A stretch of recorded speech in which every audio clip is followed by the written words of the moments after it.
મિત્રો, ધોરણ 12 સામાન્ય પ્રવાહ વિષય વાણિજ્ય વ્યવસ્થા, જેની અંદર આપણે ભણી રહ્યા છીએ મિત્રો 9મું ચેપ્ટર નાણાકીય બજાર.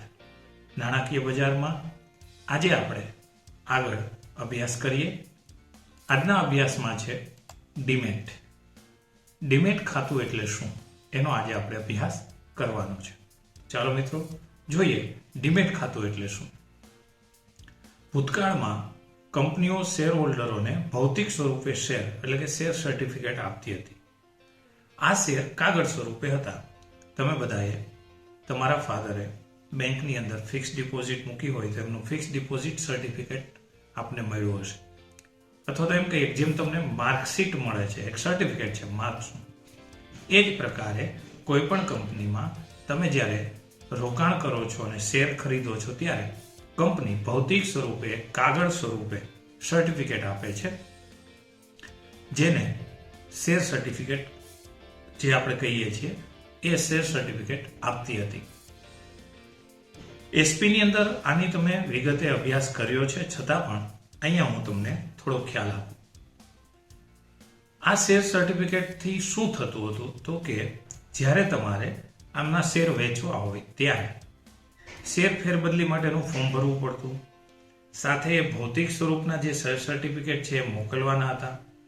ત્યાં કંપની છે એ પોતાના ચોપડે વેચનાર જે છે એના સભ્યપદ રદ કરી અને જેને વેચ્યા છે એને ફરીથી સભ્યપદમાં નોંધણી કરી અને ફરીથી એ શેર સર્ટિફિકેટો નવા શેર હોલ્ડરના નામના છાપીને ફરીથી એ મોકલવામાં આવે. આ તમે એસપી ની અંદર ભણી ગયા છો મિત્રો. આ વિધિ ખૂબ જ લાંબી અને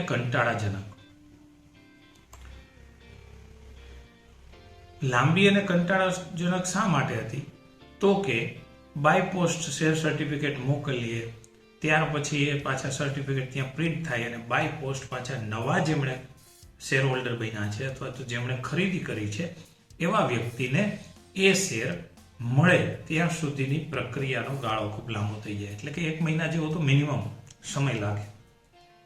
હવે માની લો કોઈને તાત્કાલિક ખરીદા પછી શેર બજારમાં સારા ભાવ મળે છે અને તરત જ વેચી દેવા છે તો એ વેચી નહીં શકે, એટલા માટે કે એના નામે હજુ શેર થયા જ નથી.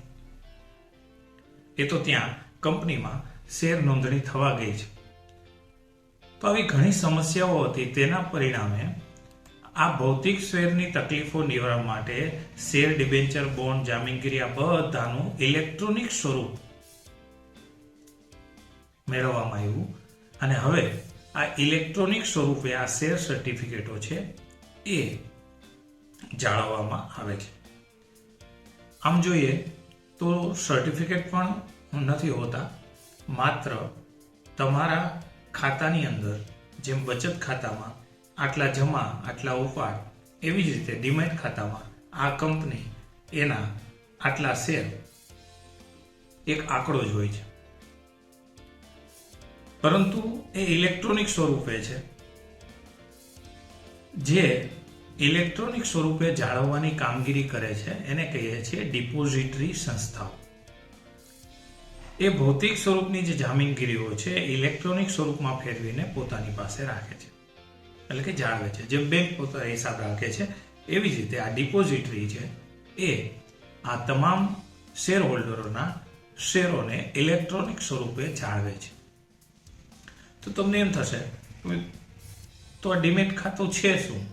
તો એક બચત ખાતું છે, એવું જ ખાતું છે કે જેની અંદર તમે જુદી જુદી કંપનીઓના શેર ખરીદો છો, પછી એ ઇક્વિટી શેર હોય, ડિબેન્ચર હોય, બોન્ડ હોય, સરકારી જામીનગીરી હોય, આ તમામ બાબતોને એ પોતાની પાસે ઇલેક્ટ્રોનિક સ્વરૂપે જાળવે છે અને તમારું ખાતું મેન્ટેન કરે, જેની અંદર તમારી શેર લે વેચની નોંધ થાય છે. તો કઈ રીતે આમાં સાચવણી થાય છે? તો તમામ શેરોને ડીમટીરિયલાઇઝેશન કરવામાં આવે છે. હવે ડીમટીરિયલાઇઝેશન એટલે શું? તો કે ભૌતિક સ્વરૂપની જામીનગીરીઓનું કમ્પ્યુટર દ્વારા ઇલેક્ટ્રોનિક ડેટામાં રૂપાંતર કરવામાં આવે એને ડીમટીરિયલાઇઝેશન કહે છે. ડીમટીરિયલાઇઝેશન સમજણો મિત્રો શેર સર્ટિફિકેટ તમારી પાસે છે ભૌતિક સ્વરૂપે, એને ઇલેક્ટ્રોનિક સ્વરૂપે રૂપાંતરિત કરવામાં આવે તો એને કહેવામાં આવે ડીમટીરિયલાઇઝેશન. હવે અહીંયા સરકારે કાયદાકીય રીતે, સેબીને આપ ઓળખો છો સારી રીતે, એમણે એવો નિયમ કરેલો છે કે જો કોઈ શેર હોલ્ડર પોતાના શેર સર્ટિફિકેટ ભૌતિક સ્વરૂપે રાખવા માંગતા હોય તો એને ભૌતિક સ્વરૂપે આપવા, અને જે વ્યક્તિ ભૌતિક સ્વરૂપે ન જાળવવા માંગતા હોય તો એમને ડીમટીરિયલાઇઝેશન કરીને ડીમેટ એકાઉન્ટમાં રાખવા. પરંતુ નવા કાયદા મુજબ જો તમારે શેરની લેવેચ કરવી હશે તો ફરજિયાત ડીમેટ એકાઉન્ટ જોશે અને સાથે સાથે તમારા શેર ડીમટીરિયલાઇઝેશન થયેલા હોવા જોઈએ. માની લો તમારી પાસે ભૌતિક સ્વરૂપે શેર પડ્યા છે તો એને તમે સીધા નહીં વેચી શકો, એને તમારે પહેલા ડીમટીરિયલાઇઝેશન કરાવવા પડશે અને તમારા ડીમેટ એકાઉન્ટમાં આવ્યા પછી જ તમે એને વેચી શકો છો. એમનું વેચવાની પ્રોસેસ ખૂબ લાંબી છે અને એના પર કાયદાકીય હવે બંધનો પણ છે. તો એવા સમયે ડીમેટ એકાઉન્ટ બરોબર જરૂરી છે. તો આ ડીમટીરિયલાઇઝેશન છે એનું ટૂંકું નામ એટલે ડીમેટ. આ ડીમેટ છે એ ડિપોઝિટરી ધારા 1996 અન્વયે રોકાણકારોને ભૌતિક સ્વરૂપે અથવા ડિમટીરિયલાઇઝ સ્વરૂપે જામીનગીરી ધારણ કરવાનો વિકલ્પ મળે છે. મેં હમણાં વાત કરી એમ તમે બે સ્વરૂપે તમે ઈચ્છો એ સ્વરૂપે ડિપોઝિટરી ધારા 1996 અન્વયે તમે ભૌતિક સ્વરૂપે ઈચ્છો તો ભૌતિક સ્વરૂપે અને ડિમટીરિયલાઇઝ સ્વરૂપે ઈચ્છો તો એ મુજબ તમે રાખી શકો છો. રોકાણકારોને ડિપોઝિટરીની સેવા પ્રાપ્ત કરવી હોય તો તેણે ડિપોઝિટરી પાર્ટિસિપન્ટ પાસે ડીમેટ ખાતું ખોલાવવું પડે છે. હવે આ ડિપોઝિટરી પાર્ટિસિપન્ટ શું છે તો કે એક એજન્ટ છે. એ એક એજન્ટ છે કે જે ડીમેટ ખાતું ખોલી આપે છે. શેર બજાર અને રોકાણકાર, અથવા તો એમ કહીએ કંપની અને રોકાણકાર, આ બંનેની વચ્ચે મધ્યસ્થીનું કામ આ એજન્ટ કરે છે, જેને કહેવાય છે ડિપોઝિટરી પાર્ટિસિપન્ટ. ડિપોઝિટરી પોતાના પ્રતિનિધિ કે એજન્ટ મારફતે ડીમેટની સેવા આપે છે. આ ડિપોઝિટરી પાર્ટિસિપન્ટ તમે ઘણા નામ સાંભળ્યા હશે. રિલાયન્સ ફાઇનાન્સ છે, પછી એન્જલ છે, મારવાડી છે, ઘણા બધા એવા છે. બેંકો પણ ખોલી આપે છે અત્યારે ડીમેટ એકાઉન્ટ. તો આ બધા જ ડિપોઝિટરી પાર્ટિસિપન્ટ છે. આગળ આપણે ડિપોઝિટરી વિશે ભણીશું ત્યારે તમને હું કહીશ કે એ સાઇટની મુલાકાત લેશો તો એમના કેટલા પાર્ટિસિપન્ટ છે એનો આંકડો પણ ત્યાં જોવા મળે છે. અને હવે આપ ઓનલાઈન શિક્ષણ લ્યો છો એટલે ઓનલાઈન દરેક વસ્તુથી ખૂબ પરિચિત છો, મારે શીખવાડવાની જરૂર નથી. આપને ખ્યાલ જ છે કેવી રીતે કોઈ પણ વેબસાઇટ ઓપન કરી તેના વિશે માહિતી મેળવવી. રોકાણકાર ડીમેટ ખાતું ખોલાવવા માટે વિનંતી કરતું એક ફોર્મ ડિપોઝિટરી પાર્ટિસિપન્ટને આપવું પડે છે અને એના આધારે એ ખોલે છે. હવે જોઈએ આપણે આ ડિપોઝિટરી શું છે. તો ભારતના કંપની ધારા અન્વયે નોંધણી થયેલી કંપનીની ડિપોઝિટરી તરીકે કામ કરી શકે છે. ડિપોઝિટરી કાયદો ઓગસ્ટ 1996 અમલમાં આવ્યો છે. આ મિત્રો હાઇલાઇટ એટલા માટે કરું છું કે એક માર્ક્સના અને 2 માર્ક્સના પ્રશ્નો જવાબ અથવા વિકલ્પના પ્રશ્નો છે એની અંદર આ પૂછાઈ શકે.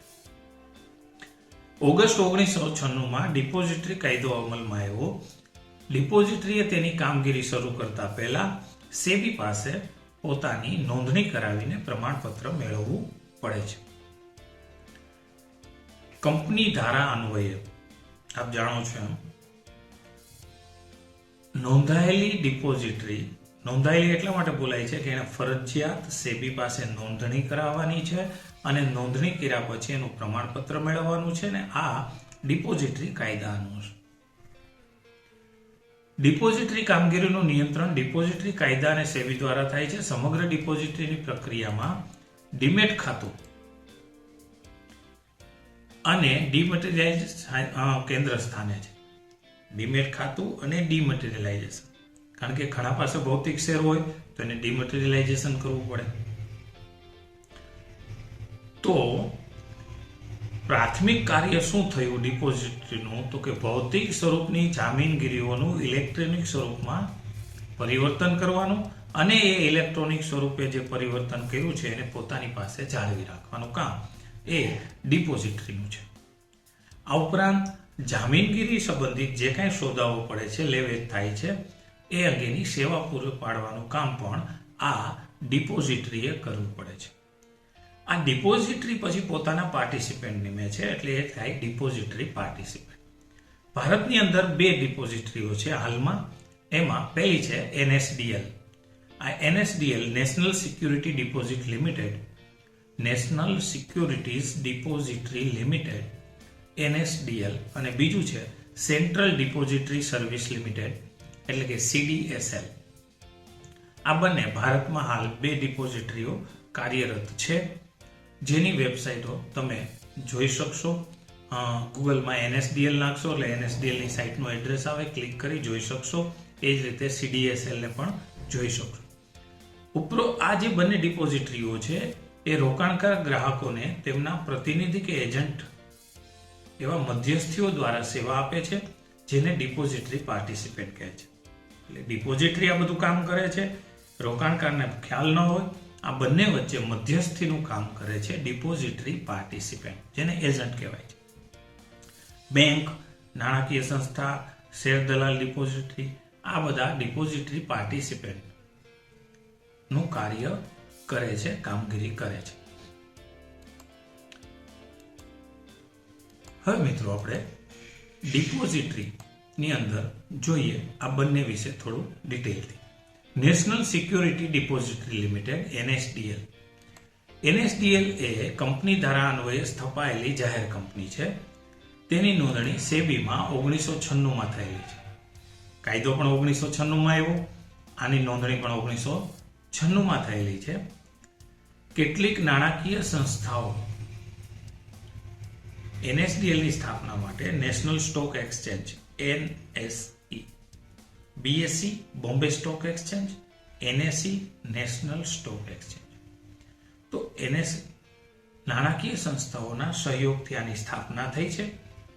NSDL ની સ્થાપના કંપની ધારા અન્વયે જાહેર કંપની સ્વરૂપે થઈ છે. પરિણામે એનું પોતાનું બોર્ડ ઓફ ડિરેક્ટર્સ છે, એટલે કે સંચાલક મંડળ છે. NSDL ની સાઇટ ઉપર તમે મુલાકાત લેશો તો એમાં બોર્ડ ઓફ ડિરેક્ટર્સની હાલમાં કોણ બોર્ડ ઓફ ડિરેક્ટર્સમાં કામ કરી રહ્યા છે એના તમામના નામ, એમના હોદ્દાઓ સાથે મળશે તમને. NSDL તેના કાર્યો તેના દ્વારા નિમાયેલા ડિપોઝિટરી પાર્ટિસિપન્ટ દ્વારા કરાવે છે. ફીની વસૂલાત, કારણ કે ખાતું એમનું તો તમને ખોલી આપે ત્યારબાદ તમારા શેરનું ઇલેક્ટ્રોનિક સ્વરૂપે જાળવણી કરવી, લેવેચ કરવી એ ફ્રીમાં તો નહીં કરી આપે, એટલે એના માટે થોડો ચાર્જ લેશે. એ ચાર્જ વસૂલવાનું કામ કોણ કરશે? ડિપોઝિટરી પાર્ટિસિપન્ટ, જે કે ગ્રાહકો પાસેથી એ ડિપોઝિટરી પાર્ટિસિપન્ટ લે છે, જ્યારે NSDL તો ડિપોઝિટરી પાસેથી જ વસૂલે, એટલે કે પાર્ટિસિપન્ટ પાસેથી જ વસૂલે છે. ડિપોઝિટરી પાર્ટિસિપન્ટ ગ્રાહક કે રોકાણ પાસેથી ફી પેટે રકમ વસૂલ કરે છે. આ સંસ્થા ડિમટીરિયલાઇઝેશન, રીમટીરિયલાઇઝેશન, આ નવો શબ્દ આવ્યો. ડિમટીરિયલાઇઝેશન એટલે ખબર પડી ભૌતિક સ્વરૂપમાંથી ઇલેક્ટ્રોનિક સ્વરૂપમાં. રીમટીરિયલ એટલે ઇલેક્ટ્રોનિક સ્વરૂપને ભૌતિક સ્વરૂપમાં ફેરવવું, એને કહેવાય રીમટીરિયલાઇઝેશન. ઓલું છે ડીમટીરિયલાઇઝેશન, એટલે કે ભૌતિકમાંથી ઇલેક્ટ્રોનિક સ્વરૂપે, અને રીમટીરિયલાઇઝેશન એટલે ઇલેક્ટ્રોનિક સ્વરૂપમાંથી ભૌતિક સ્વરૂપે ફેરવવું. સોદાઓની પતાવટ ઇલેક્ટ્રોનિક સ્વરૂપે કરાવવામાં આવે છે. હકના શેર અને બોનસના શેર ગ્રાહકના ખાતામાં જમા કરવામાં આવે છે. ગ્રાહકનું ખાતું સ્થગિત કરવાનું હોય, આ બધું જ કામ ઓનલાઈન સેવા પાડે છે આ ડિપોઝિટરી. કોના થ્રુ? Depository participant through. હવે હકના શેર, બોનસના શેર આ બધું તમે જાણો છો, એટલે એમાં વિશેષ હું ઉતરતો નથી. બીજી છે central depository service limited CDSL, જેની સ્થાપના મુંબઈ શેર બજાર અને બેંકોના સહયોગથી 1999માં થઈ. મિત્રો, નેશનલ સ્ટોક એક્સચેન્જ અને નાણાકીય સંસ્થાઓ દ્વારા NSDL ની સ્થાપના 1996માં થઈ ગઈ. ત્યારબાદ BSE બોમ્બે સ્ટોક એક્સચેન્જ અને બેંકો દ્વારા મળીને એક બીજી ડિપોઝિટરી સંસ્થા ઊભી કરવામાં આવી 1999માં. CDSL નો ઉદ્દેશ રોકાણકારોને સુવિધાયુક્ત સેવાઓ સલામત રીતે પૂરી પાડવાનો છે. એના પાર્ટિસિપન્ટ બદલા જ કરતા હોય છે અને એમની યાદી પણ વખતો વખત એની વેબસાઇટ ઉપર પ્રસિદ્ધ કરવામાં આવે છે. મેં પહેલા જ કીધું, આપ એની મુલાકાત લઈ શકો છો. CDSL સમગ્ર ભારતમાં ઓનલાઈન ડિપોઝિટરી સેવા પૂરી પાડે છે. સમગ્ર દેશમાં આ CDSL અને NSDL ડિપોઝિટરી પાર્ટિસિપન્ટ તેમની સાથે ઇલેક્ટ્રોનિકથી જોડાયેલા રોકાણકારોને ઘર આંગણે, કારણ કે ઇલેક્ટ્રોનિક સ્વરૂપે છે, નેટ થ્રુ તમામ સેવાઓ ઘર બેઠા ઉપલબ્ધ કરાવે છે. આપે ઘણી વખત ટીવીમાં જાહેરાતોમાં પણ જોયું છે કે વ્યક્તિ સવારે તૈયાર થઈ અને કમ્પ્લીટ બહાર જવા માટે નીકળે અને બાજુમાં એક રૂમ હોય, એ રૂમ ખોલીને અંદર બેસી જાય. એ એમની ઓફિસ, ત્યાં જ એમનો બિઝનેસ શરૂ થઈ જાય. શા માટે?